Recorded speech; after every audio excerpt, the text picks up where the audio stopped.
Educate Philippines recognizes that Filipinos highly value education. As a matter of fact, education is a non-negotiable aspect of our culture. Parents always prioritize their children's education above other things. Teachers dedicate their lives to imparting knowledge to the students the best way they can. Students demand relevant knowledge for their academic and professional success to enable them to contribute to national and global development. It is for these reasons that Educate Philippines offers its services to academic institutions in the Philippines to provide the right technology to teach and learn online. Educate Philippines exists to tackle the lack of LMS in institutions of basic and higher learning and the problem in connecting the teachers and students to the internet.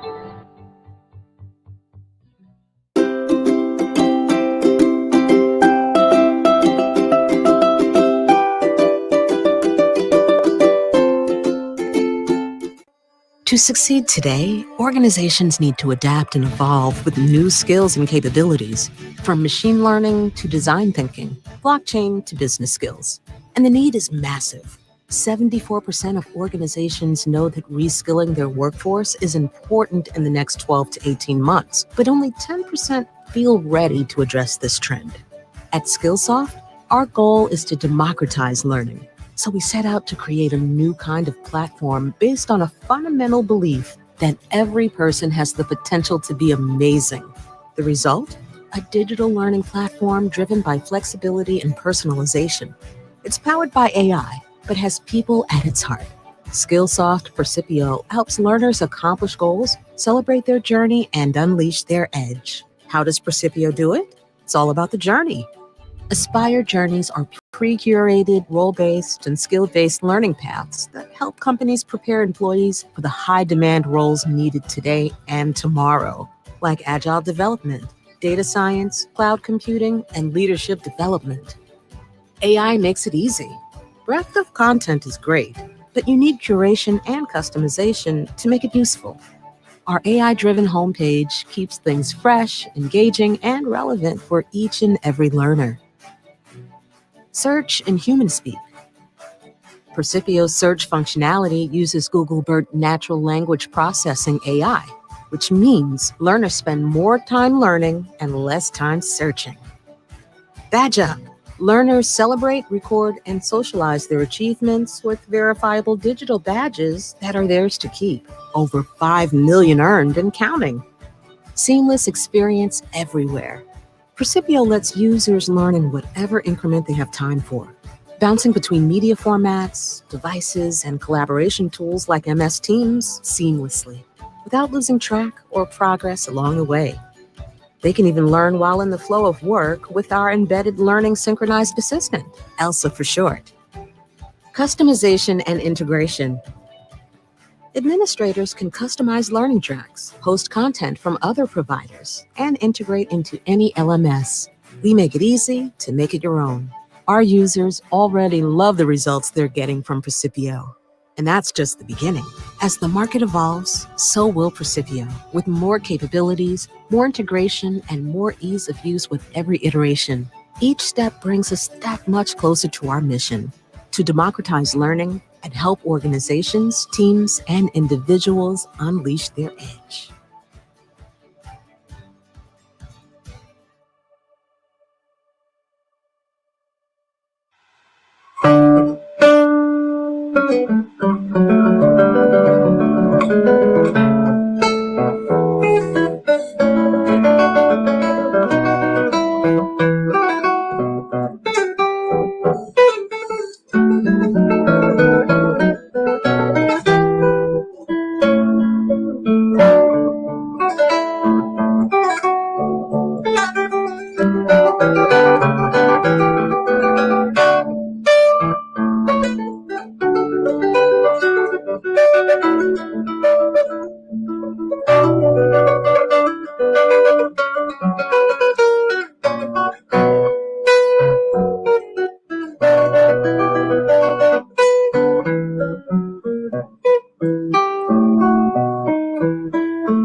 Hi, I'm Alex, and I'm here to talk about Educate.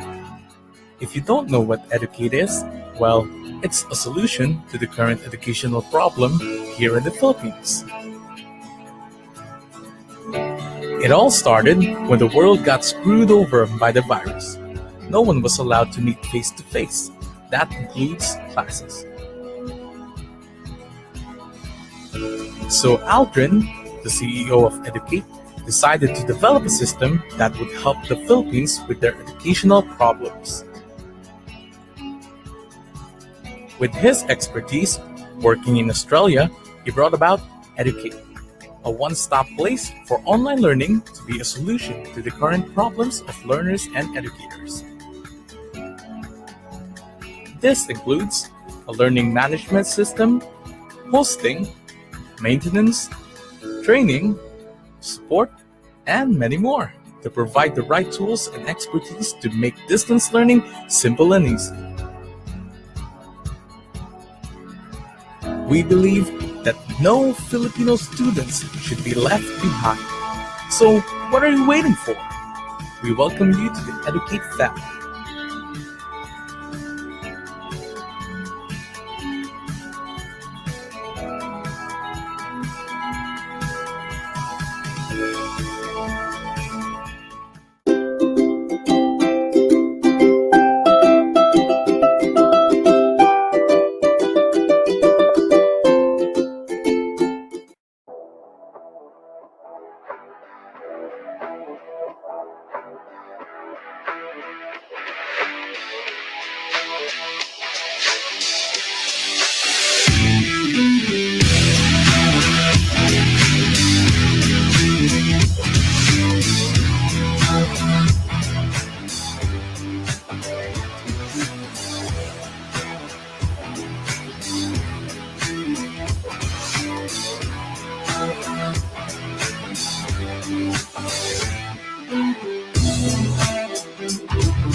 The pace of information sharing feels daunting these days, but digital signage can keep your entire campus informed in just minutes. With digital signage, you can remotely manage a network of signs, share events and announcements, keep your campus safe by publishing your health protocols and emergency notifications, and help students navigate. If you choose to, various departments can have access to their own digital signage specific to their audience and communication needs. Or, with a cloud-based system, you have the option of controlling your messaging from one location. Whether you are striving to support distance learning, or eventually attendance at sporting events, or to draw attention to your esteemed guest speakers, digital signage can make it much easier. Several applications of digital signage in schools, such as digital bulletin boards, educational content, digital directories, digital menu boards, financial literacy, seasonal events, and a lot more. For more information, visit the website of SOLN Philippines Incorporated, an exclusive partner of EarthServe Consulting and Solutions in Philippines.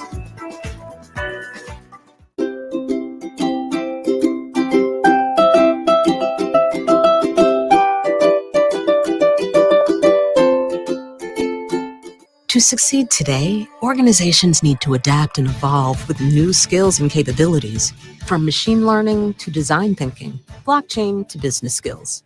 And the need is massive. 74% of organizations know that reskilling their workforce is important in the next 12 to 18 months, but only 10% feel ready to address this trend.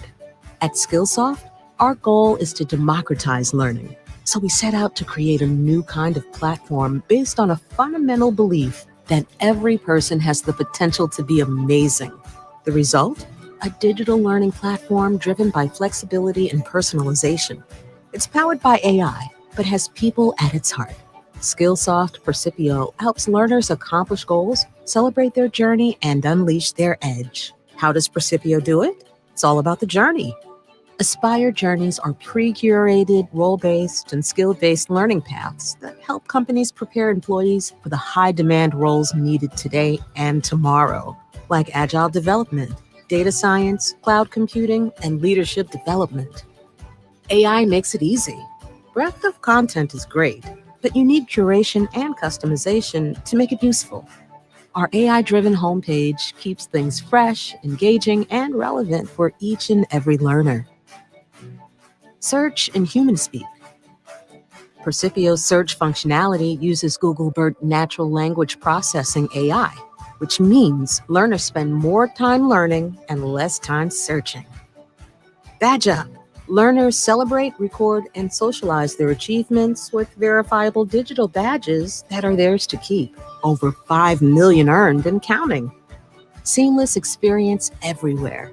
Percipio lets users learn in whatever increment they have time for, bouncing between media formats, devices, and collaboration tools like MS Teams seamlessly, without losing track or progress along the way.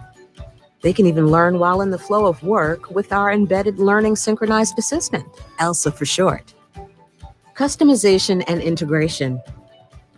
Administrators can customize learning tracks, post content from other providers, and integrate into any LMS. We make it easy to make it your own. Our users already love the results they're getting from Percipio. And that's just the beginning. As the market evolves, so will Percipio, with more capabilities, more integration, and more ease of use with every iteration. Each step brings us that much closer to our mission, to democratize learning and help organizations, teams, and individuals unleash their edge.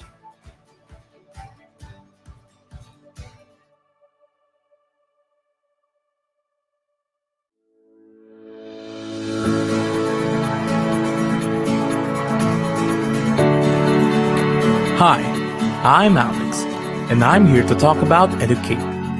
If you don't know what Educate is, well, it's a solution to the current educational problem here in the Philippines. It all started when the world got screwed over by the virus. No one was allowed to meet face to face. That includes classes. So Aldrin, the CEO of Educate, decided to develop a system that would help the Philippines with their educational problems.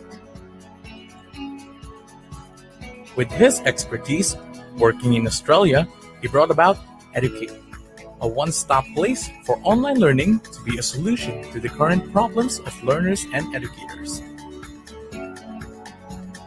This includes a learning management system, hosting, maintenance, training, support, and many more to provide the right tools and expertise to make distance learning simple and easy. We believe that no Filipino students should be left behind. So, what are you waiting for? We welcome you to the Educate family.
Good morning.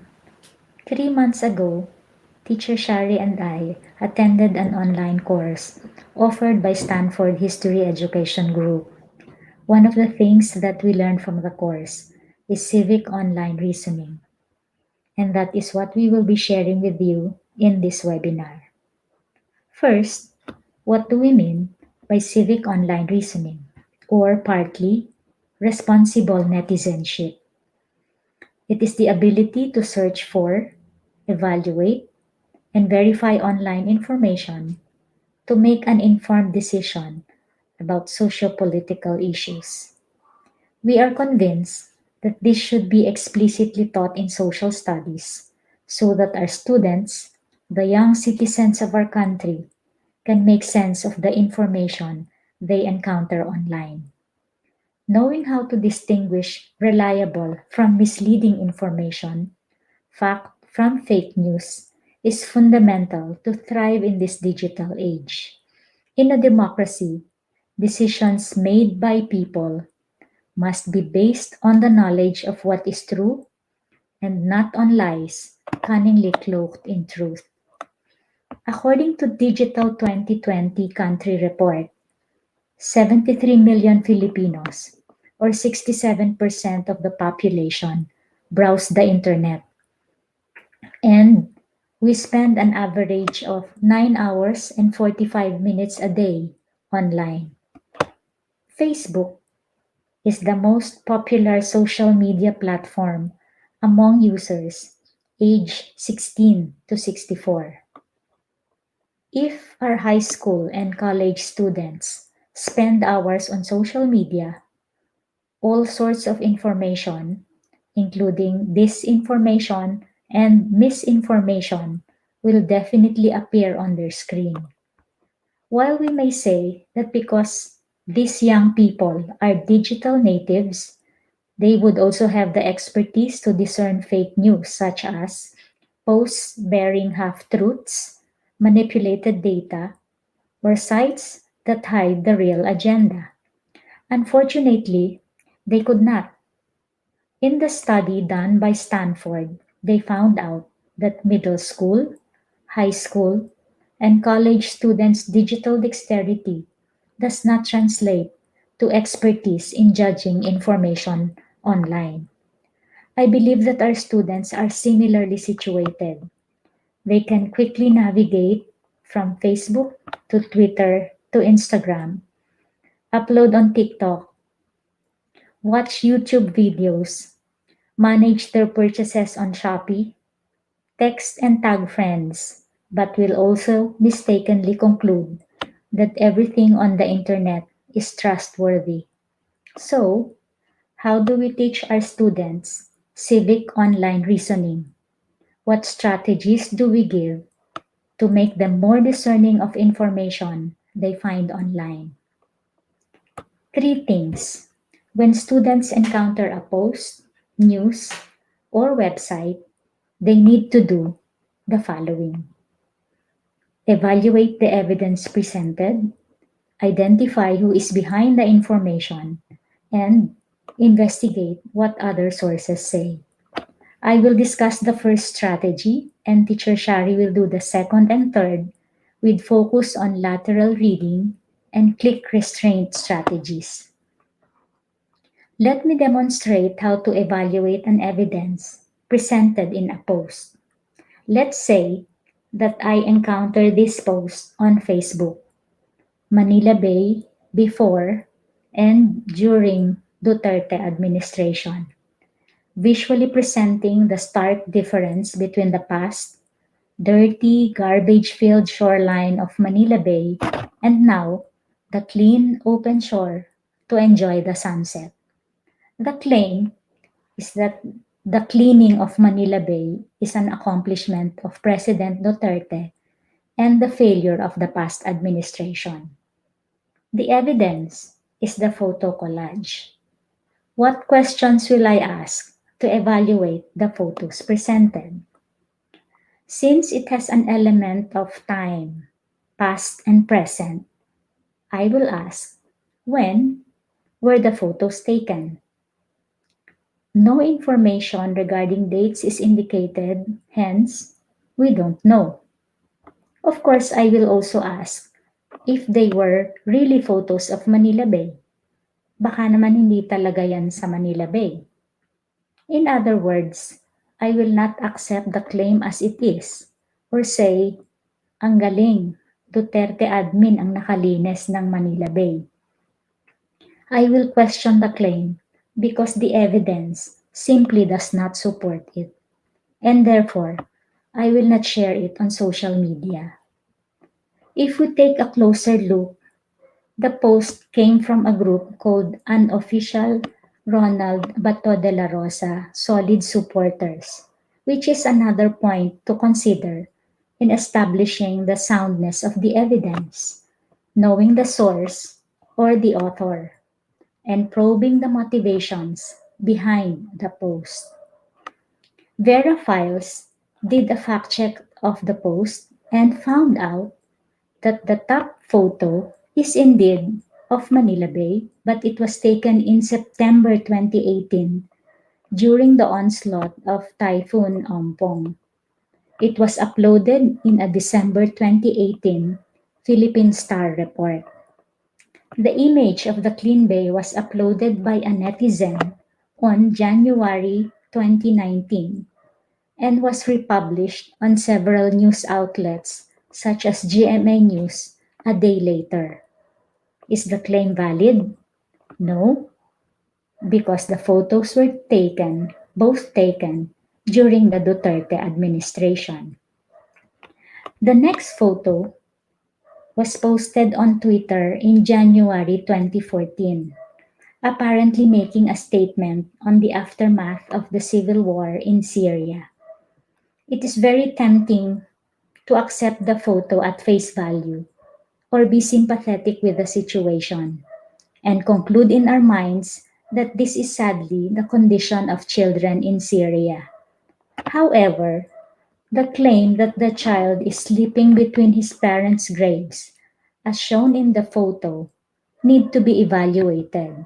And so, we ask, how sure are we that the photo was taken in Syria? Were those really the graves of his parents? Who posted the photo and what do we know about him? What was the source of the photo? Unless we have answers to these questions, we have to suspend our judgment on the reliability of the claim, since the photo by itself is not a strong evidence. Our next example is a news item from Independent, a British newspaper about a new law in the Philippines requiring students to plant 10 trees before they are allowed to graduate. The news also appeared in their FB page, and several media organizations published the same claim. Without asking whether the news is true or not, it was shared by two Facebook users positively reacting to the 175 million trees that will be planted because of the law. Relying only on headlines or titles without carefully verifying details will ensnare us to misinformation. A paragraph from the article stated that the bill has been passed in Congress, but it has not yet been considered by the Senate, which must approve it before it can be signed into law by the President. The news title therefore is misleading because it assumes that the law is already up for implementation. It is interesting to have a quick look at how the title was transformed in several media reports. On May 15, 2019, CNN carried this title, where a bill, not yet a law, was drafted in Congress. Then, Bright Vibes and Independent picked it up and pushed it further to positively report about this new law on May 28.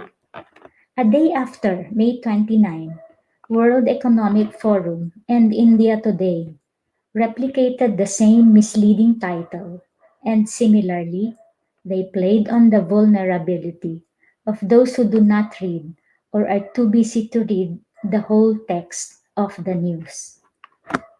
The last photo is a leaflet claiming that continuous wearing of mask will cause hypercapnia or carbon dioxide toxicity. While the diagram is neat and printed well, with the varying toxic levels and gravity of symptoms coded in color, there was no citation of the source. Did it come from DOH or World Health Organization or a medical association? What scientific study proves this claim? An evidence attractively presented is not sufficient to pass as sound evidence. In the absence of an authoritative source of information and a scientific study where it is based, we cannot trust the information. In summary, what I have demonstrated so far is how to evaluate evidence by casting doubt and asking questions about the claim. How strongly does the evidence support the claim, and what is the source of the evidence? Thank you very much. May I now turn you over to Teacher Shari for the second part of the presentation. Thank you again and good morning. Maraming salamat po, Ma'am Lorina. Magandang umaga po sa inyong lahat. I hope everyone is safe and sound in spite of the different crises that we have been facing lately. So I am Teacher Shari of the UP College of Education, Assistant Professor Sharehann Lucman, but you may call me Teacher Shari. That's what my students and my colleagues call me. All right, so for my part, I'll be discussing these main points with you. First, I would be answering this question, which is how have we taught our students to evaluate online information for the past few decades? In short, ano nga ba ang ating nakagawian? And later, I'll reveal that it's actually the checklist approach that has been widely taught and used by teachers. And according to extensive research done by the Stanford History Education Group, this is problematic. The use of checklists to evaluate online information is problematic. I'll discuss why later on. So you might ask right now if checklists are problematic or aren't what is suggested by experts, what are better alternative strategies? I'll share with you that according to the Stanford Group, better alternative strategies based on their research are those strategies that are used by actual professional fact checkers, which are one, lateral reading rather, by mistake, lateral reading, that's one. And second, it is click restraint. So dalawa yan. Lateral reading, pangalawa, click restraint. Afterwards, I'll close our presentation by summing up what Ma'am Lorina has discussed with you and what I would share with you and explain the important implications of being responsible netizens when faced with online information, especially now that we're facing multiple crises. Okay, so for the first part, ano nga bang ating nakagawian? What have we been doing in terms of evaluating online information? The Stanford History Education Group, I'll just refer to it as the Stanford Group, notes that for a while now, for multiple decades, we've relied on a distinctly analog approach using checklists to evaluate online sources. When I describe the approach as analog, I'm characterizing it as an approach that does not rely on digital technology. Live streaming is on. organizations in the US and Canada. So, yun yung ginagamit ng mga alam nating sikat no na educational institutions in the US, especially institutions that specialize in digital media. One such example would be the website Common Sense Media. This is one of the checklists that's actually used up until this day by teachers in their classrooms, and they still teach using this checklist. And if you would see, there are 30 questions that students would have to go through for them to find out whether a website could be described as reliable or high quality. And again, like I said, it's prepared by a famous and a reputable educational website that specializes in digital citizenship, and that's Common Sense Media. Another example of a checklist, this one is much shorter. Instead of 30 questions, you have 10 questions. And this is one that's prepared by the News Literacy Project, and they refer to it as the 10 questions for fake news detection. Yan. Sumikat ito around 2016, if I remember correctly, nung kasagsagan ng eleksyon in different places around the world. No? Here in the Philippines, the US as well, and yun din yung kasagsagan ng issue ng fake news. So, yeah. And another variation of this, or a variation of the checklist approach, would be this one, the crap test. And this is one that I've seen shared multiple times in my social media feed in both Instagram, Twitter, and Facebook. And I would admit to you that I'm guilty of sharing this checklist as well. And it's only recently that I find out through reading the research done by the Stanford group and through attending their different training programs that I find out and learn that these sort of checklists are not actually effective. If anything, they defeat the purpose of telling us whether or not a website or an online material is credible. But you might ask, then why have we been using these? Not aside from the reason that they've been promoted or endorsed by famous and reputable educational institutions. Well, they're appealing, to teachers, to students, even to regular people, to laymen, because they're simple to use. Madali silang gamitin, and you don't really need anything else. No. However, I will show you that although they may seem easy to use, although they're appealing, and although they have been widely taught and used, they're quite problematic.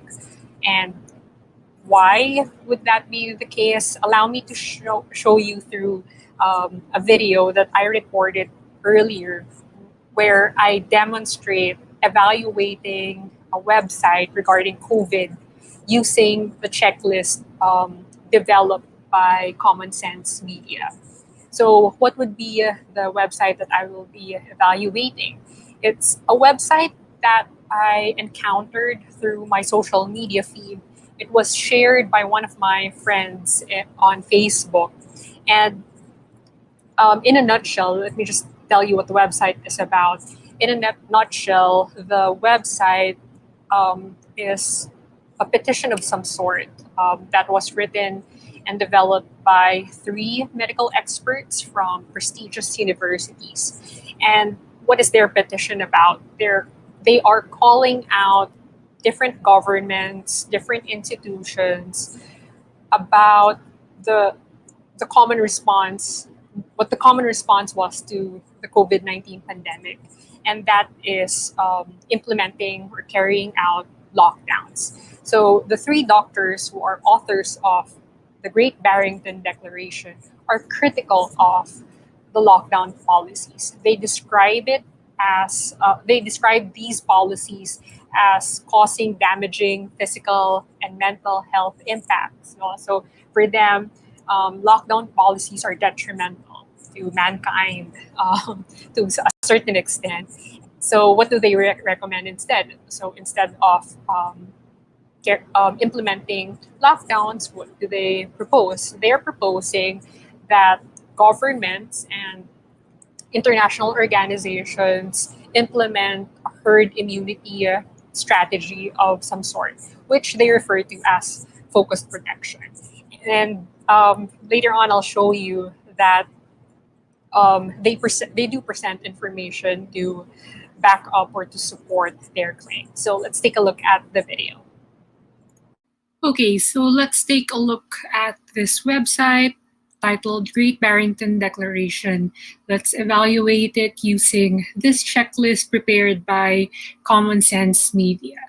And as you can see, I've already accomplished the checklist, but let me just run through the different points so you have an idea how I came about the score that I gave the website. All right, so let's go through the questions under the category purpose of the website. So for number one, it's asking if we can tell whether the website is factual or opinion-based.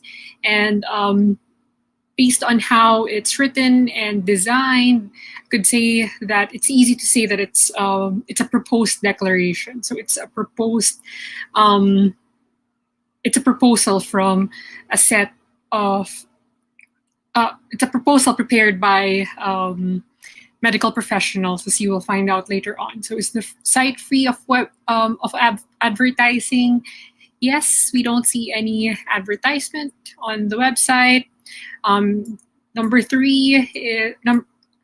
three cannot be answered since there aren't any ads in the website. So is the site sponsored by any organization? It doesn't seem to be sponsored by any organization. Rather, it's prepared by a number of epidemiologists and public health scientists. Okay, so is it clear who the site is for? Yes, so far it appears clear who the site is for. I think it's aiming for a universal audience, considering how it's available in different languages. Is the tone common, fair? Yes, it's quite academic to a certain extent. It explains to us why lockdowns aren't as effective as what they propose should be the approach in addressing the COVID pandemic, which is through herd immunity. Is the tone common, fair? Yes, as I've said, it sounds a bit neutral. It doesn't sound angry. If you also check the punctuation marks, there aren't any exclamation points used to express anger, so to speak. Number 7, is the site open to everyone? Yes, it is open to everyone. Is the site domain .edu.net.org or .gov? If you would see, yes, it has a .org domain on its, as indicated by its address or URL. All right, so let's go through the next set of questions. The next set of questions are about the trustworthiness of the author. In this case, we have multiple authors. We have 3. We have Dr. Koldorf, Dr. Gupta, and Dr. Bhattacharya. I'm so sorry if I have mispronounced the surnames. Is the place the author works or the organization he or she belongs to given? Yes, according to the website, Koldorf is a professor at Harvard University. Dr. Gupta is from Oxford University. Dr. Bhattacharya is from Stanford University Medical School. So we have quite prestigious universities where the authors appear to come from. And then the last set of questions are regarding ease of use. Can you understand the text? Let's just go back to the home section of the website. Yes, in fact, like I said earlier, it's available in multiple languages. Is the type easy to see? Yes, it's clear. It's easy on the eyes. What else? Do the titles and headings give a clear idea of the content? Yes. Even their menu is quite easy to navigate. What else? Are there photos, maps, charts, or other illustrations that help you understand the information? There aren't really photos, but they do have a section of the website dedicated to videos. So these are fairly recent videos showing an interview of the people behind the website. And as you can see, it's quite recent. It was just just prepared last month or published last month, October 1 to 4, 2020. Is there a sitemap? I don't really know what a sitemap is. So, and I tried searching the website. There isn't any link to a sitemap. So I just encircled no. Is there a tool for searching the site? There isn't a search box for the website. So I circled no.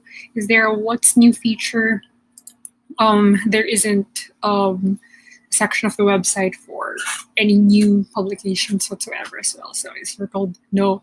Are links labeled clearly? Yes, as seen a while ago. The links to CDC, for instance, they're highlighted in the same manner this is. Do pages load quickly? Yes, they do.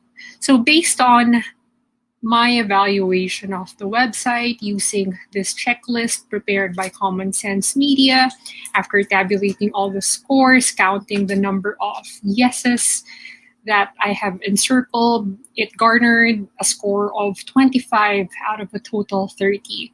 And according to the rating prepared by Common Sense Media, if it falls within the 25 to 30 range, then you've got a winner. You can trust the information on your site, and it's easy to use too. So based on this checklist, this website entitled Great Barrington Declaration is a reliable website. Okay, so using the Common Sense Media checklist approach, this website appears to pass the test, right? Like I said earlier, it garnered a score of 25 out of 30.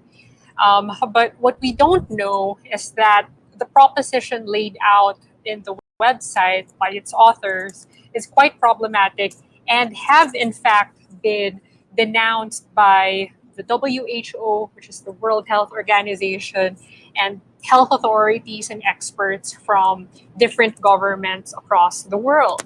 And by using the checklist prepared by Common Sense Media, we wouldn't arrive at that conclusion. Rather, the conclusion that we arrived at leans heavily favorably toward the website.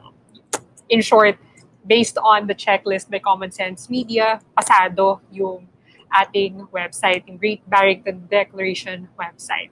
So, given the reality that this is problematic, it turns out that its proposition is dangerous and unethical, as health experts so many health experts in the community describe it.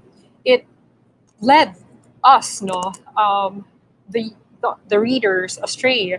So this video demonstrated that checklists, such as the one by Common Sense Media, may lead students astray. What we have to make our students realize kasi is that the internet is a tricky place. And what checklists do is to ask students to evaluate a website on its own. We noticed that as I went through the checklist, I did not have to cross-reference anything from the website with other sources online. I just checked the content of the website for me to be able to answer the questions presented in the checklist. And that's quite dangerous because, as I've said, the internet is a tricky, deceptive place. It's treacherous. What we see on a website or any platform, for that matter, isn't what we get. If anything, website owners, content creators website developers know what we netizens are drawn to, and they take advantage of that. As such, they configure, or for a lack of a better term, they manipulate certain features of a website or platform to suit their purpose, to make it more appealing and more convincing and more persuasive to us netizens who would consume the information that they would later on provide. So, ano yung ginagawa nila? So, they take advantage of features such as the About Us section of the website. So, they would fill the About Us section with information that would make them appear credible. So they take advantage of different features to hide their real intentions and ultimately make us believe that they are credible. It's analogous to marketing. Ganun na lang yung isipin natin, no? Parang marketing lang yan. All these online content creators are selling to us netizens ideas that they want us to believe in. So what do? They get creative and cunning in their packaging, which is the way they design and present the online content. Halimbawa, yun nga, no, tulad dun sa pinakita ko, pag tinignan natin yung About Us nila at saka yung FAQ nila, mukha namang repeatable, wala namang problema, no? Parang, convincing dahil lahat sila galing sa prestihiyosong pamantasan tulad ng Harvard, Oxford University. And if we also look at it, if you recall the website, no, it looks professionally made. Diba merong part dun sa checklist about ease of use. Pasadong-pasado siya doon, diba? So, content creators know what we want, and they use that knowledge, they take advantage of that to make themselves appear and sound reputable. In fact, when I asked a student to evaluate the website, mamaya papakita ko siya sa inyo, yung recording naming dalawa. That particular student said that it's fairly convincing, no, yung website. Tapos tinanong ko siya, why do you think it's fairly convincing? And then he said that it's because it contains a shopping list of doctors. If you scroll down the first page of the Great Barrington Declaration, you would see so many doctors named as co-signatories of the petition. So we have to be very, very careful. Let's not take websites and posts online as they are, tulad nga rin ng sinabi ni Ma'am Lorina kanina, in the same manner that when we buy things, we exercise caution and meticulousness, we should exercise the same due diligence, no, in being careful in consuming information online. Hindi naman tayo basta-bastang namimili, di ba? Kapag may gusto tayong bilhin, online man yan or in person, pinag-iisipan muna natin, nagka-canvas tayo, magkano ba siya sa ibang tindahan. We also check reviews, no? Sa mga mahilig dyan sa Shopee or Lazada, di ba, tinitingnan natin yung mga customer reviews bago natin bilhin ang isang bagay. So, ganun din dapat yung mindset natin and yung dapat natin makagawian, when evaluating online information. We should also check what other sources say. Okay, so that's one problem with the checklists. They lead students astray. Second would be, according to the Stanford Group, checklists are not based on research. If anything, there is very little to no research at all that support the effectiveness of checklists. And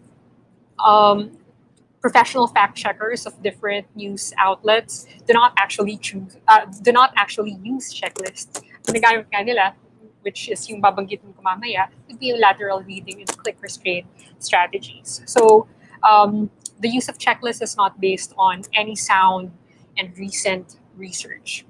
Third would be, they are inefficient and impractical. They do take a lot of time. Tulad na lang nung kanina yung sa video ko, sa recording ko, kung makikita ninyo, sinagutan ko na siya before I recorded it, because it took me a while to answer the questions. I think around 30 to 45 minutes because I had to go through each question. I had to check certain aspects of the website that the checklist was asking me to check. So imagine that 30 questions. So um, if you had not evaluate a source material online, would you want to go through such a lengthy checklist? And let's also face the reality. Let's acknowledge the reality that kids, even us adults, do not have the patience to go through a long list of questions.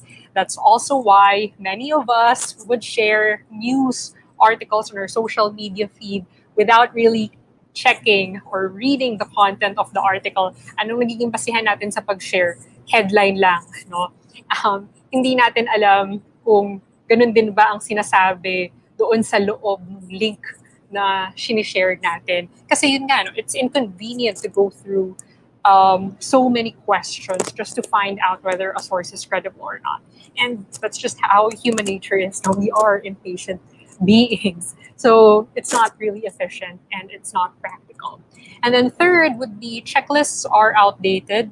Perhaps siguro no before decades ago, maybe no 1980s or 1990s, when the internet was still expensive, when cyberspace, when having a space on online no was expensive, perhaps relevant pa no yung paggamit ng checklists.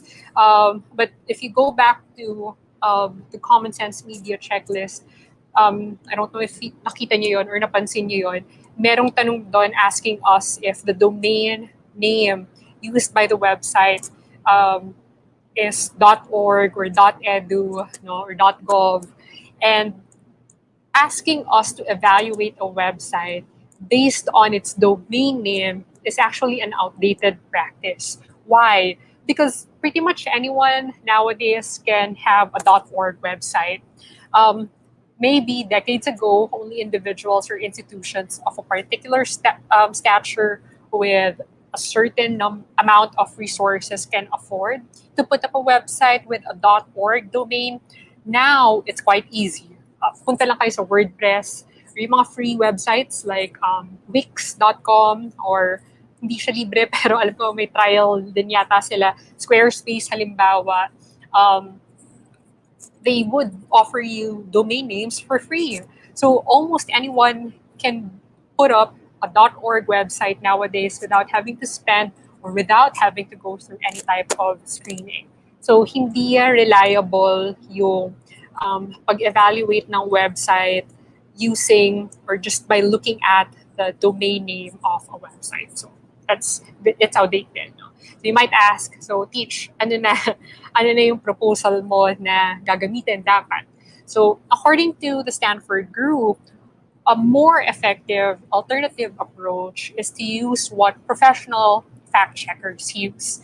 And according to the Stanford Group, they found out that lateral reading and click restraint would be the strategies that are effective and that are actually used by professional fact checkers. So what is lateral reading? Lateral reading involves having to leave the website. No? So let's say Great Barrington Declaration. If we want to evaluate it, we have to leave it. Why? We have to evaluate it using information that we would search from a search engine like Google. No? So, and we would open different tabs, and each tab corresponds to a source. In other words, we have to leave the website that we're evaluating and find out what other sources are saying about that material that we are evaluating. So we would search for information from trusted sources about the original site. And ano yung titingnan din natin in selecting the sources that we would read, we would have to consider their authority and perspective. Why use lateral reading? In addition to it being effective, it's actually quite efficient. It saves us a lot more time than using checklists. And like I said, they lateral reading opens to us or reveals to us what other sources that might be more credible say about the original website or online content that we are evaluating. Okay, so ano ba yung nakagawian? So through checklists, what we actually do, kahit walang checklist, ang instinct natin is to read a website vertically. And I'll show you an example by showing you a recording that I did with one of my students. Notice how he evaluated the website. He began from the top, pababa. Binasa niya yung content ng website. And then I asked him, ano yung rating na ibibigay mo sa website na yan, using a rating of 1 to 3, with 1 being the least credible, 2 as somewhat credible, and 3 as very credible. And you would be surprised the score that he gave was, and I'll just leave it to you to listen, to his reason why he gave a 2 and not a 1 or a 3.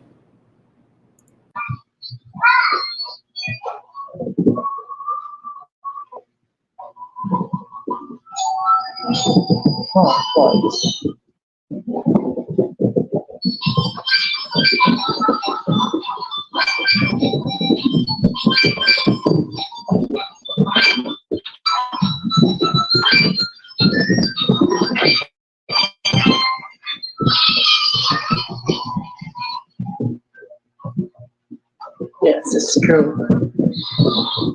Okay.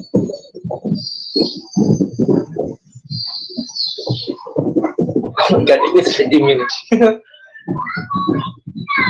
Oh my god, no.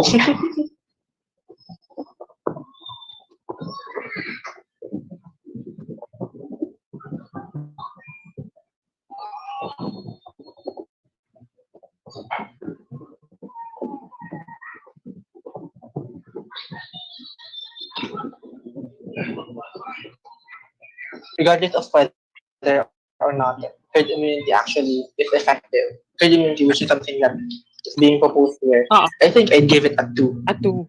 Because on one hand, you can say, they have a shopping list of doctors here. Yes. But on the other hand, there's no way for you to walang reason, walang sources. Okay, so in the video that you just watched, I showed you a student doing vertical reading in evaluating the website. Now, what I'm going to show you is how I would evaluate a website using lateral reading. Okay, so let's evaluate the website now using lateral reading. Earlier, I showed you how to evaluate the website using the checklist approach, particularly using the checklist prepared by Common Sense Media. Let's see if we arrive at a different conclusion using the lateral reading approach proposed by the Stanford History Education Group. Just a quick recap. Earlier, using the Common Sense Media checklist, we've arrived at the conclusion that the website can be described as a reliable and high-quality website since it garnered a score of 25 out of 30. Now, let's see if the same will be said if we use the lateral reading approach. Okay, so how do we begin? According to the lateral reading approach, we begin by leaving the website. So let me just highlight this so it's easier and I don't need to type anymore. I'll just highlight the term that I want to search and then right click and search Google. So let's see what Google brings us. The first website presented, or the first item in the search result, would be the website itself. So you don't need to click that. We have an article from Wikipedia, so that's worth checking. I'll just right click it. If you remember, the second part of lateral reading is just opening tabs based on the search results that you find in in a search engine. So in this case, I'm using Google. So let's click Wikipedia. I'll just open some more before going through each tab. I'm not familiar with this website, so I'm not clicking that. The Conversation is a website that I've already encountered before, so I think it is a reliable news website. What else? I'm not familiar with MedPage today, so I'm not clicking that. This seems reliable since I guess because it ends with a .ca. Well, I guess it just tells us that it's from Canada, so I'm not clicking that as well. No, I'm not clicking that. Resilience.org. Not familiar with that, so I'm not clicking that as well. We have this US News. Yes, it's a website, a news website, a news outlet that I'm familiar with, so I'm clicking that. What else?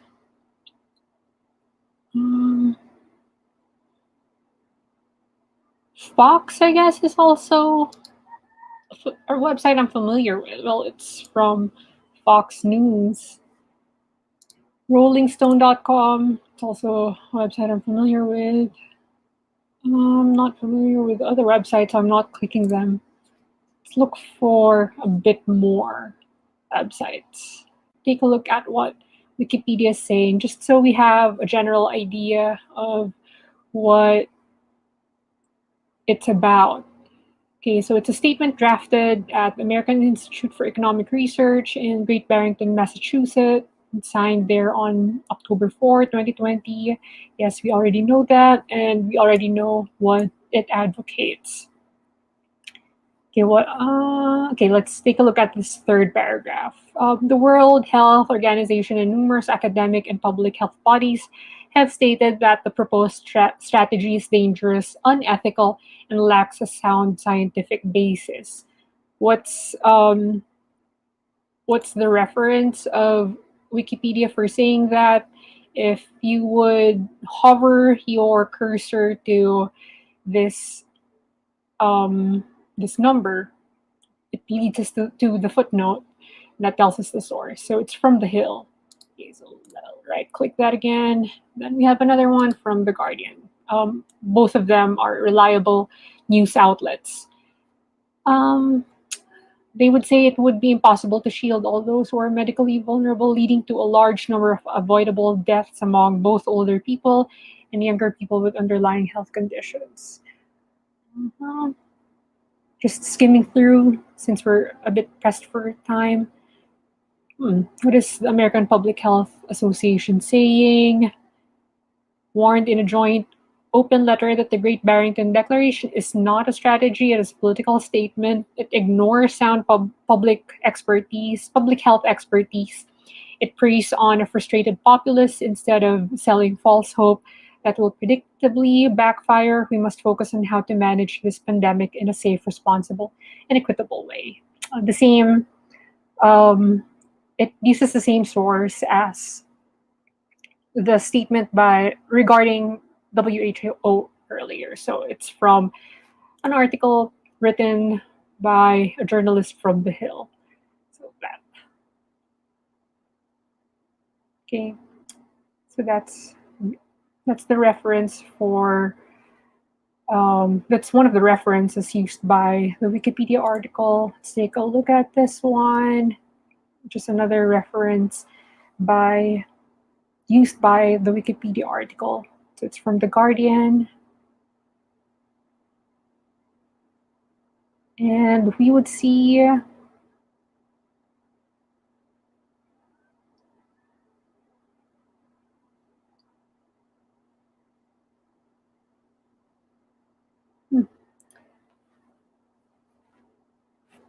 so we would see that the WHO isn't in favor of what the Great Barrington Declaration is saying. It's not supporting the information presented by the Great Barrington Declaration. Not only the information, but the claims made by the doctors behind the Great Barrington Declaration. Let's X these already. So we've already read them. This is a list type of article. It's prepared by The Conversation. The author is a professor from Queen's University, Ontario, who is also the head of Department of Medicine. So I suppose he knows what he's talking about. Already read this before. But just to give you an idea that the particular author for this article isn't also supporting the claims of the Great Barrington Declaration. If anything, it's saying that it's a dangerous plan for COVID, for handling the COVID-19 pandemic. Any reliable information, so I'll just exit.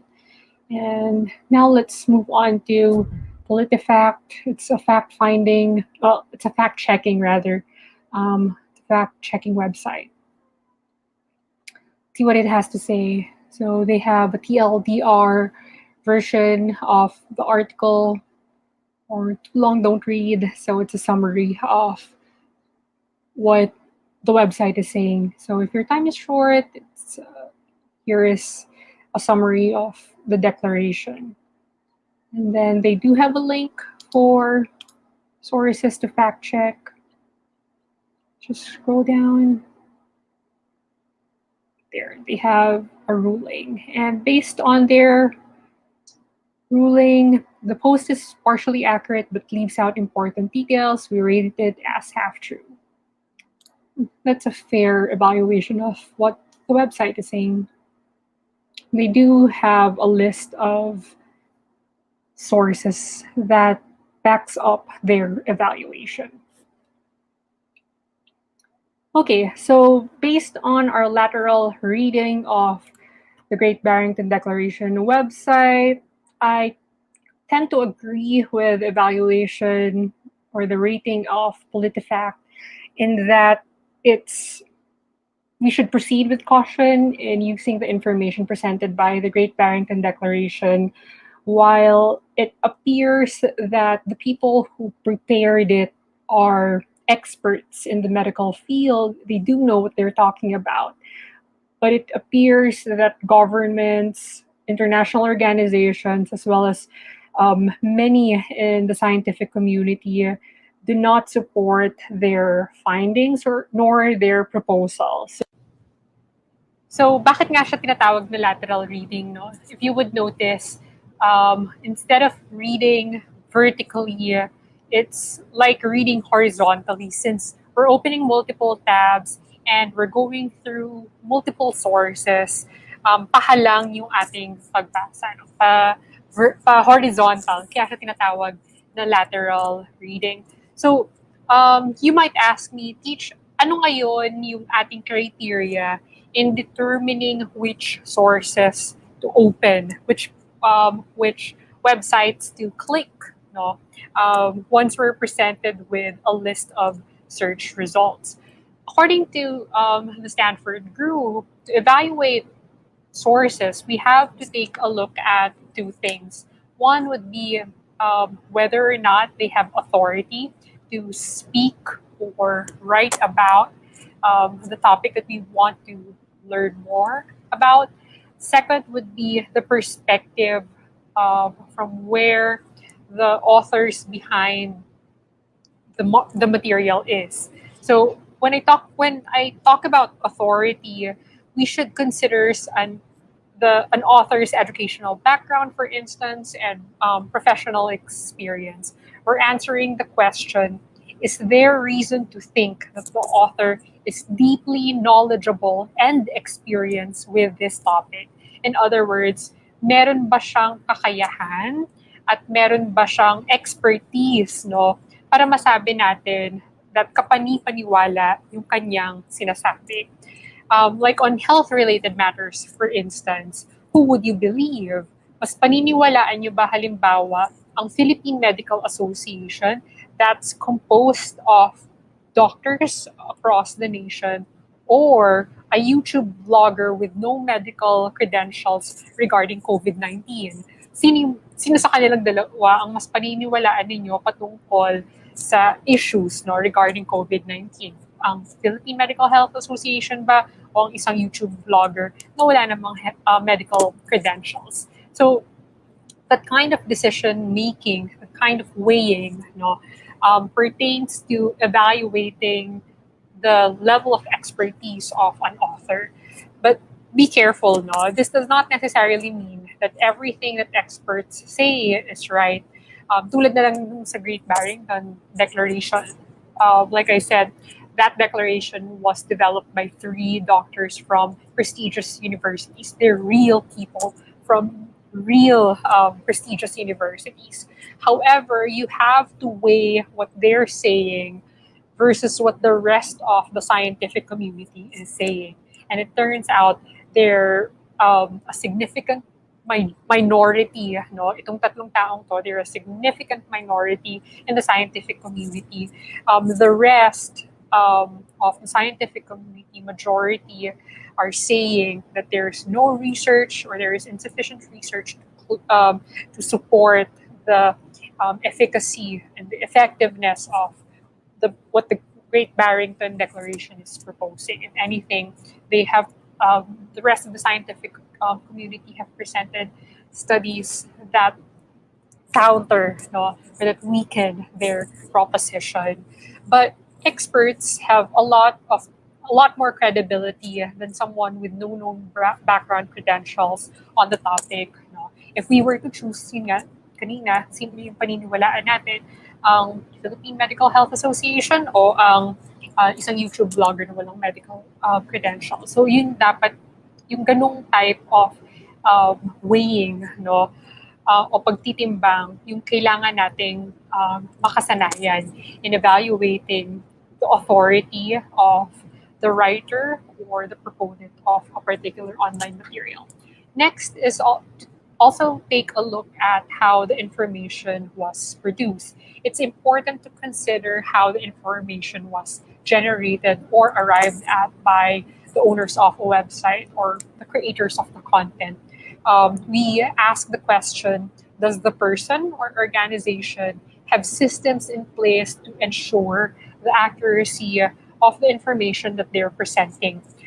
Did the online content go through any sort of vetting process? So yung vetting, VETTING, na tinatawag, wherein it's a process that established news outlets go through before releasing an article. So they verify the information that's written by one of their journalists. So may ganun bang proseso o checking na nagaganap, no? Did the authors behind the material conduct rigorous research, like what experts would do? Experts who are members or involved with reputable think tanks, NGOs, and some government institutions. Usually, they would hire experts who are capable of conducting sound and rigorous research on a particular topic. So, may ganun bang prosesong naganap bago nagkaroon ng information? So that's something that we also have to look at. We also have to consider the author's perspective. Saan kaya siya nanggagaling? Might the author's background give him, her, them a particular point of view on the issue? Tingnan din natin yung kanyang karanasan. The author's experiences, might the author's experiences influence or affect what they choose to say and how they choose to say it? Saan kaya siya nanggagaling? Saan nanggagaling ang may akda? What's the context behind his or her point of view? However, I just want to emphasize this, and I highlighted this in one of I've taken note of this in one of the training programs conducted by Stanford University. Because one of the things that I've noticed is that some students are quick to dismiss online information, like news articles, for instance, posts, just because it has a perspective.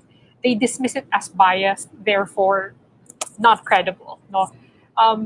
What we have to remember is this, and allow me to quote what Stanford University and MIT said. In today's polarized political landscape, Students and many adults are quick to dismiss sources that come from a particular perspective as biased, especially when a source has a political point of view. As teachers, we need to help them move beyond these kinds of simplistic evaluations. In other words, let's not generalize, no? Hindi lahat ng biased material ay incredible or not credible. Just because a source has a perspective, it does not mean that it is completely unreliable.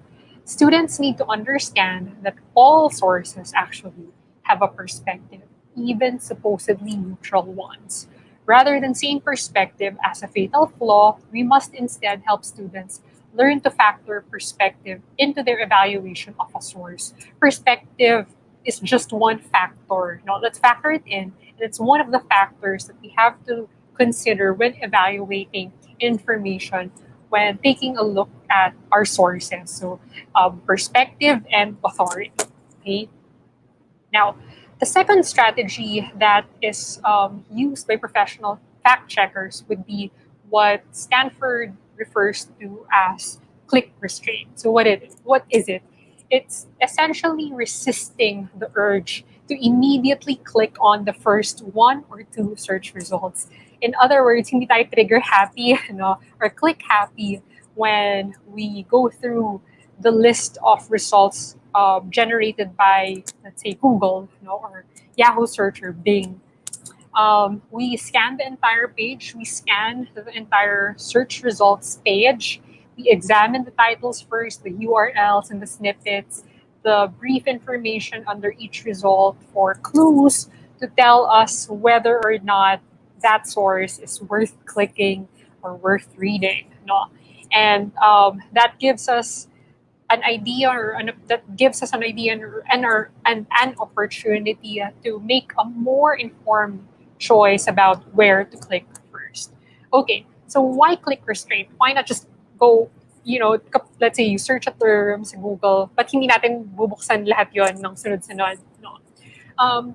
We have to realize that search engines do not rank pages solely on their trustworthiness. No, the top result of a web search is not necessarily the most trustworthy. Notice that sometimes yung nasa first line doon sa baba ng search box natin kapag nag-search tayo, let's say sa Google, usually ad yan, no? Advertisement. And that in itself should tell us that not everything that's listed as the first search item, a search result item, is the most reliable or the most trustworthy. And students often click on the first search result kasi it's convenient and hardly ever go beyond the first page. And this is quite alarming for two reasons. One, more reliable ones could be in the latter pages. And second, companies actually engage in what we refer to as SEO or search engine optimization to push some entries to the top and move others to the bottom. Kasi as companies were after profit and who would want to garner more views online, they would manipulate their website, to tweak it in such a way that Google or other search engines would rank them to the top. So they do get creative through the process called search engine optimization. Allow me to show you an example of click restraint. The video that I will show you is just an excerpt rather from a while ago, no, yung earlier video na pinakita ko sa inyo kung saan in-evaluate ko yung Great Barrington Declaration website using lateral reading. Notice how I opened the links that I found from the search result from Google. No, tingnan niyo, kinlik ko ba silang lahat ng sunod-sunod? Did I just stay on the first page, or did I only select the ones that I'm familiar with and I ignored others that I'm not familiar with? And did I go beyond the first page and move on to the second and third page of the search engine result? So take a look at the video recording. The first website presented, or the first item in the search result, would be the website itself. So you don't need to click that. We have an article from Wikipedia, so that's worth checking. I'll just click it. If you remember, the second part of lateral reading is just opening tabs based on the search results that you find in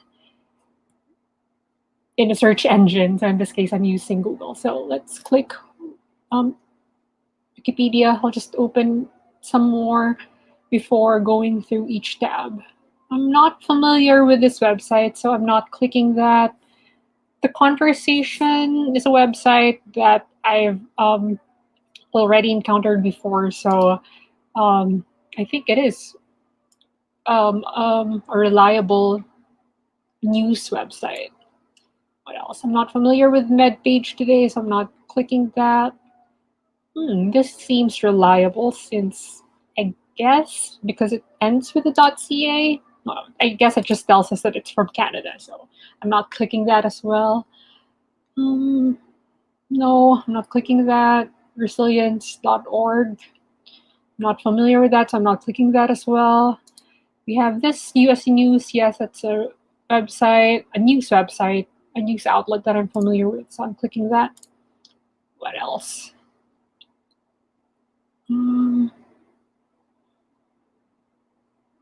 Fox, I guess, is also a website I'm familiar with. Well, it's from Fox News. RollingStone.com, it's also a website I'm familiar with. I'm not familiar with other websites, I'm not clicking them. Let's look for a bit more websites. Okay, Forbes, yes. Familiar with that. Japan Times as well. That's refreshing. We have a news outlet from Asia. There are other. Oh, here is a fact check website. So it's PolitiFact. Okay. If you would notice, most of the websites that I clicked, just by going through their titles and the snippets, they're not in favor of what the Great Barrington Declaration is saying. Okay, so click restraint therefore necessitates that we understand the basis for the arrangement of search results that are used by different search engines, like Google, for instance. One is that search engines usually base the arrangement of their search result on how relevant it thinks a page will be to what you searched for previously. Search engines like Google take note of our browsing behavior. Through cookies, they track, collect, and analyze our data. Ano yung mga halimbawa ng data na to? For instance, how often we searched a term, our geographical location, our previous search history.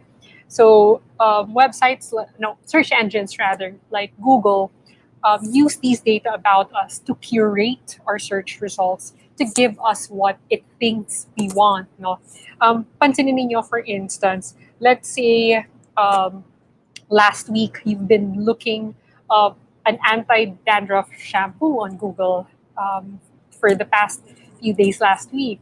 Notice that when you watch content on YouTube, most of the ads that will interrupt your viewing experience would be shampoo ads, no? Kasi natandaan yon ni Google na, okay, itong si Shari, nag-search siya ng anti-dandruff shampoo. Siguro yun yung interest niya. Therefore, Google would give that information to YouTube, and then YouTube would use that information to select what advertisements it thinks we want or are interested in para makabenta. No? So that's one of the considerations of search engines in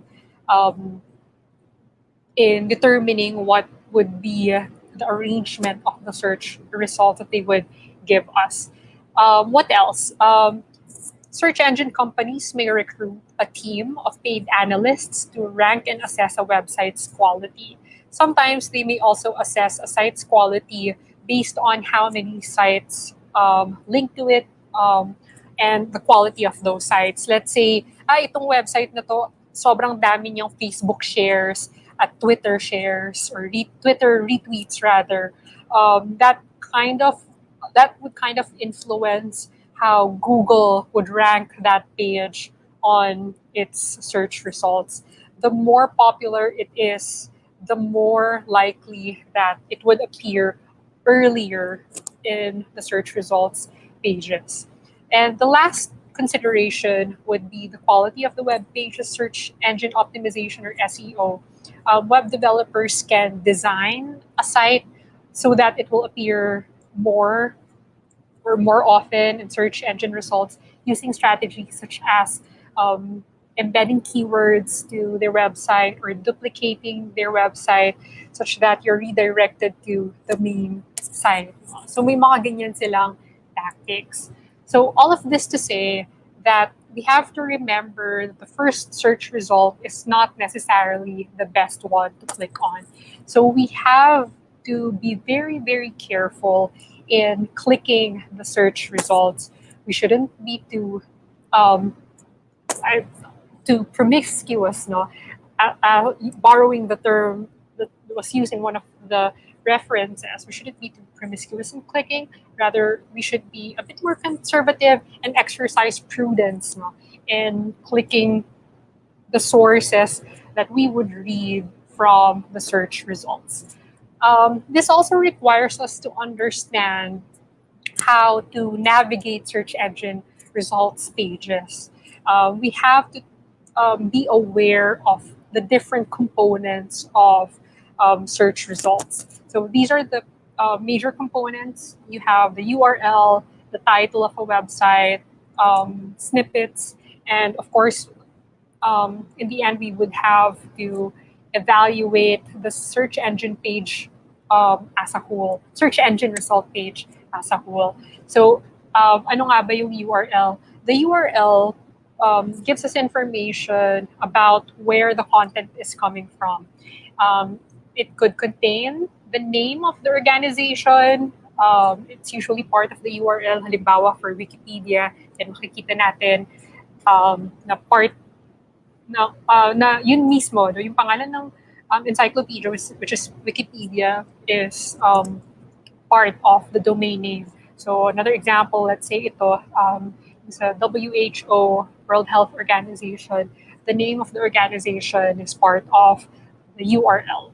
No? So it could give us information as to how reliable, as to how familiar rather the source is. Like, is it a major newspaper that we've already encountered before, or is it something that we're familiar with? Let's also be careful not to draw conclusions about how trustworthy a website is based on the end of the URL. Ito yung sinasabi ko kanina, hindi porket .org yung ending ng domain name ay reliable na siya, or .edu. No? That's not an assurance of how reliable a website is. Because like I said earlier, anyone can afford, right now, pretty much anyone can afford to put up a .org website. The next part would be the title. So what's the title? The title is pretty much the headline of a website or the article. So ayan. It could also give us the name of the author behind the information. So halimbawa ito, when I search COVID-19 lockdown, makikita natin doon sa title, makasulat na galing siya sa Wikipedia. So again, it also gives us a clue how reliable that source could be. Yan. Ano pa ba ang mga halimbawa? So halimbawa ito, a search result from The Diplomat. Nakasulat sa kanyang title yung source din. And another example would be this one from BBC. Nakasulat din, galing siya sa BBC. So you have the title of the article, and then you have the author or the organization publishing that article. The next part of the search result or search item would be snippets. Snippets are usually found below the title, which is below the URL, and it provides a sneak peek or a teaser, no, a few lines of text that gives us a hint about the contents of the web page. Scanning the snippets actually help us save time. Kasi sinasabi na niya, in a nutshell, ano kaya yung laman ng article. So it helps us predict if the page is going to make a strong argument, balanced ba yung information niya, or relevant ba yung nilalaman ng article doon sa nire-research natin na idea no, or content. Yan. Okay.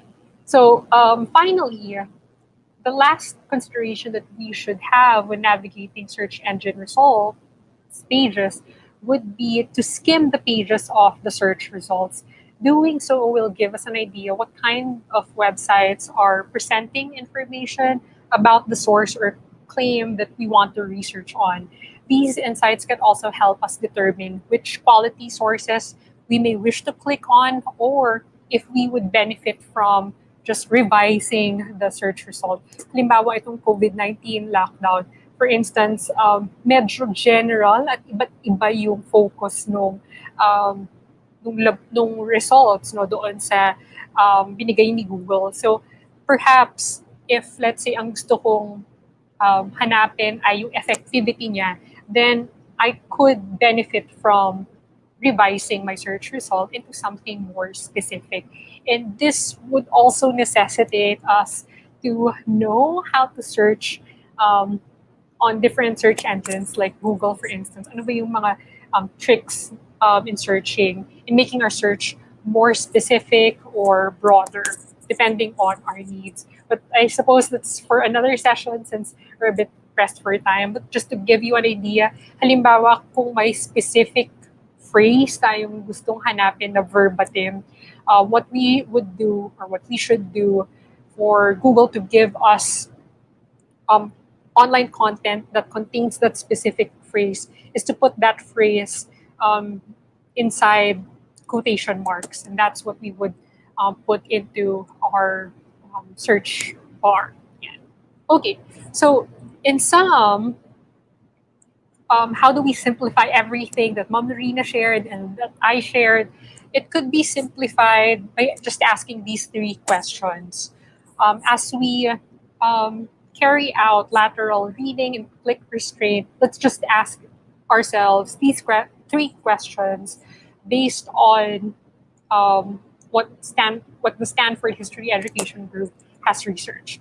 Okay, so when we come across information online, all we have to do is ask, one, who is behind the information? Two, what is the evidence? And three, what do other sources say? To answer number three, we engage in lateral reading, and we also exercise click restraint. And you might be wondering, Teach, why are you emphasizing this practice? No? Ano yung kahalagahan ng pag-evaluate ng online information? If anything, the Stanford History Education Group and other scholars in social studies are actually saying the stakes are high, especially now that we're in the midst of a crisis. The consequences of not being able to discern what's credible information online from what isn't are real and dire, not only because it influences our decisions during elections, but it actually influences how we act in the midst of the multiple crises. The health of our democracy depends on our access to reliable information, especially online content, as we have grown to rely more and more on the internet for information. Halimbawa na lang itong nakaraang mga araw, no? We, in the midst of the different typhoons that we experience, how did we learn about the experiences of people from provinces where we're not in? No? Halimbawa sa Tugigaraw, sa Cagayan, sa Pampanga, Bulacan, sa Bicol. How did we learn about their experiences? I'm confident enough to say that for a great majority of us, we learned about the hardships that they experienced through social media, through the internet. No?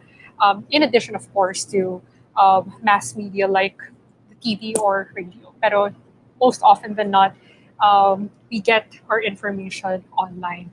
Therefore, it's all the more crucial now that we should learn how to evaluate information online now that we're in the middle of different crises. Like right now, it's literally a matter of life and death because we, individuals and institutions alike, base most of our decisions on information we find online.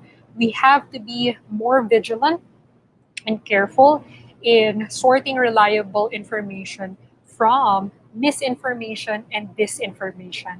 I can't stress it enough, but it can spell the difference between life and death. No? In the context of the COVID-19 pandemic, it can spell the difference between prevention and infection or worse, death. No?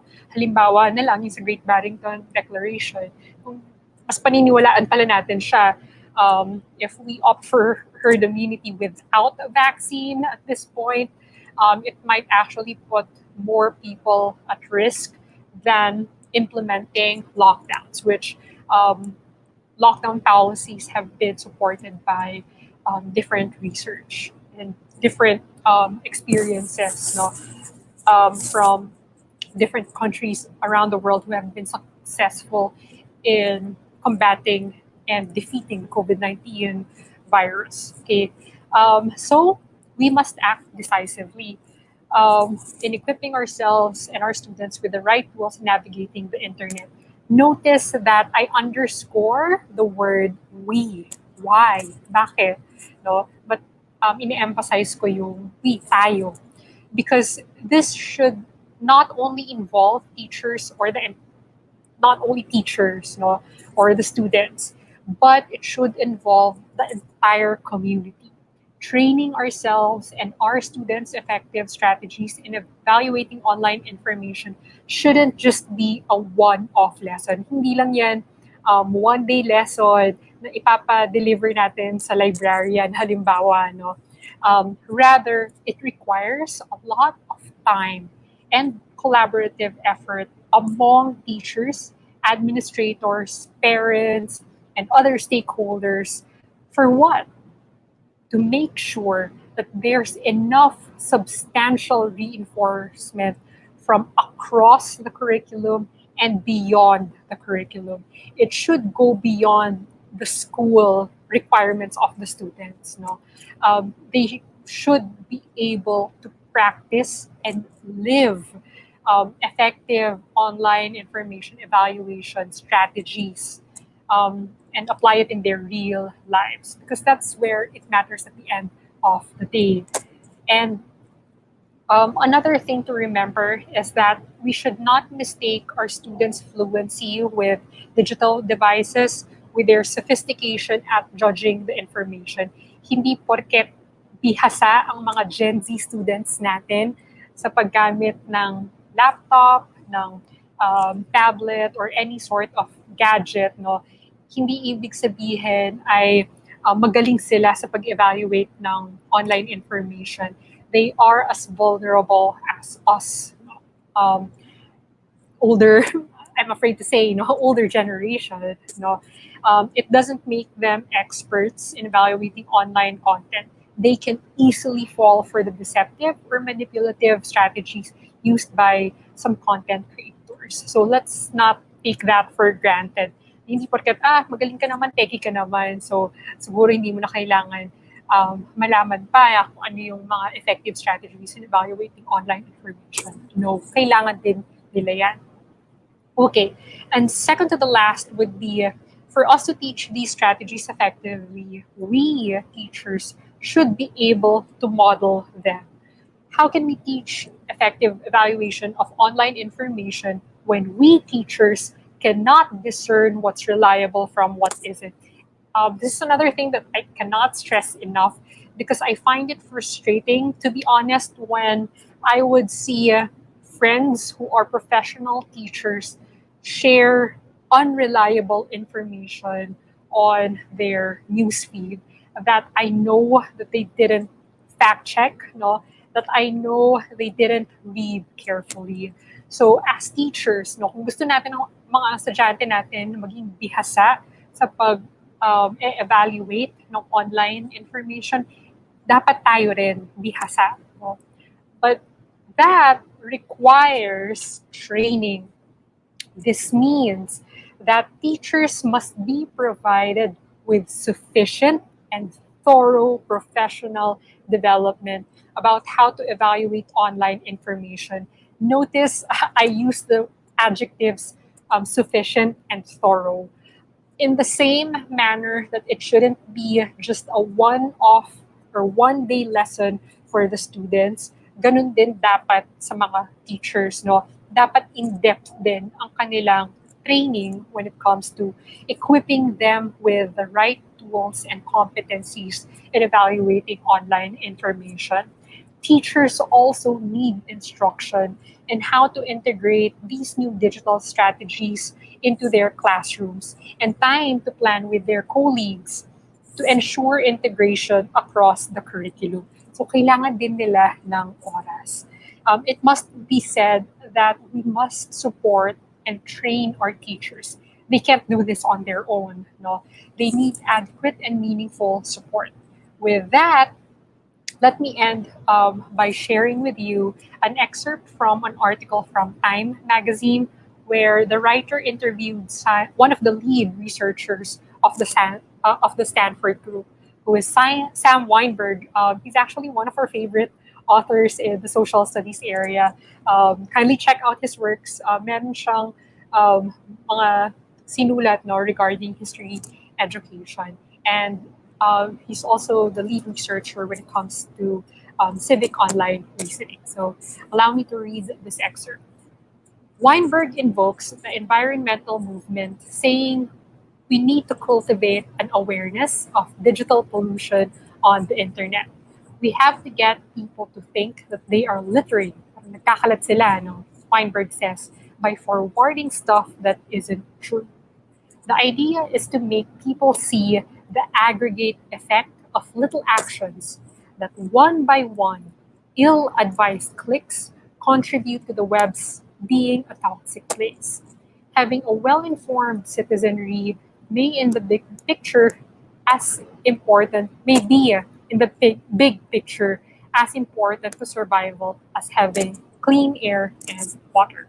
And with that, allow me to share with you my resources. Yan. At maraming salamat po on behalf of the social studies area of the UP College of Education. We would like to extend our deepest gratitude to everyone who decided to spend their Saturday morning with us.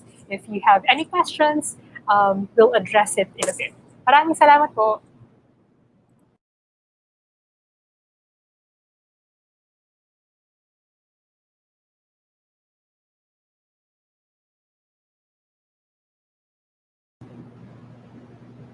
Ayan.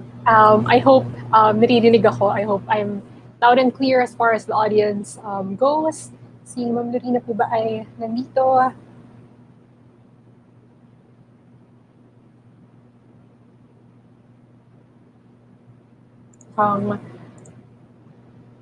Okay. Upon checking the YouTube chat box, parang wala namang questions, no?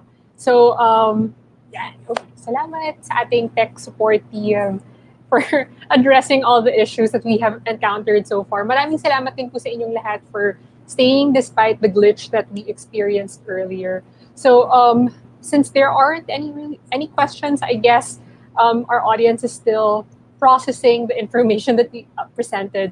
I know it's quite a bit overwhelming.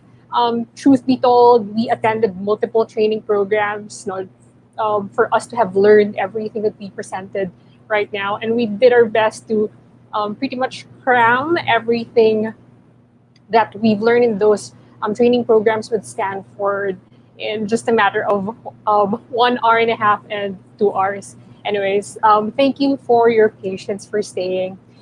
Just a few words to end our session today. Maiki lang, click and share responsibly, folks.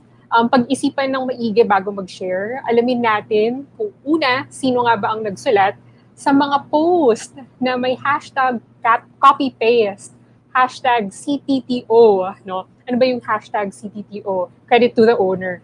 Sa mga post na ganyan, alamin natin kung sino si owner, sino yung letter O doon sa CTTO, no? Huwag basta-basta mag-share.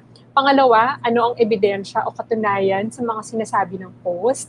May sapat at kapani-paniwalang datos ba na sumusuporta dito?